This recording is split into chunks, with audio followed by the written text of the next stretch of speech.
Lagot yung sa imong papa sayon ba? Uy, nga nung naglagot man ang bebe na. Kabalo kami ang ginagugnaw kong kwarta. Hay nako, kinagid si Papa Manok. Musulti yung tinood.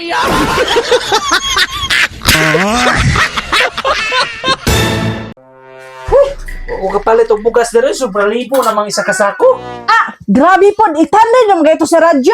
Ay, sa radyo na lang mo pamalit ba kay 800 ra?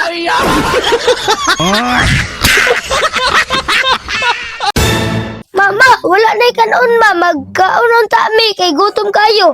Uy, pagdumag mo dito. Di mo ko kabalong-mulong Nah, ako sa una. Para sa inyong edad, kabalo na dyan kumulungag. Ay soste, ang inahan sa una dili sigig cellphone. Ang inahan ko sa una ma, dili sigig higda. Ang inahan sa una, kugihan kay na sigig lihok-lihok sa trabahon sa balay.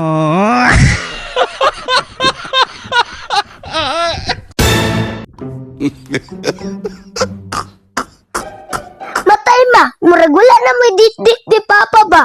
Murag Judith na lang mo tanan na.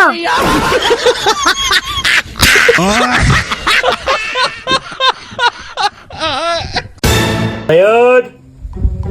Sayon! Ah, saan pa? Uy, naon sa magasayon? Pag...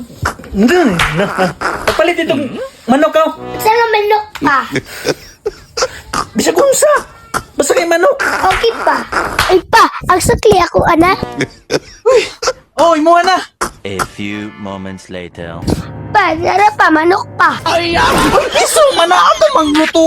Isa nun sa mukha nga manok pa, manok man gyapon ni.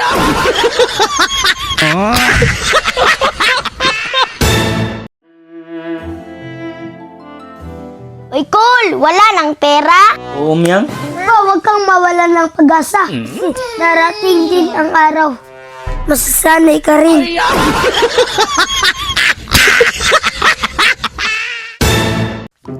Pa, mga daw kwarta si mama palitog sudan.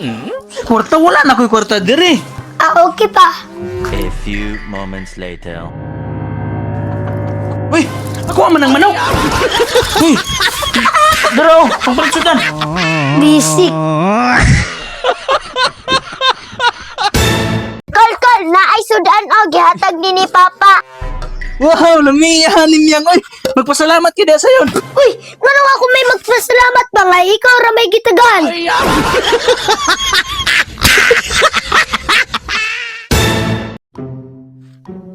Uy, dong, maulang mo itong kahoy, dong.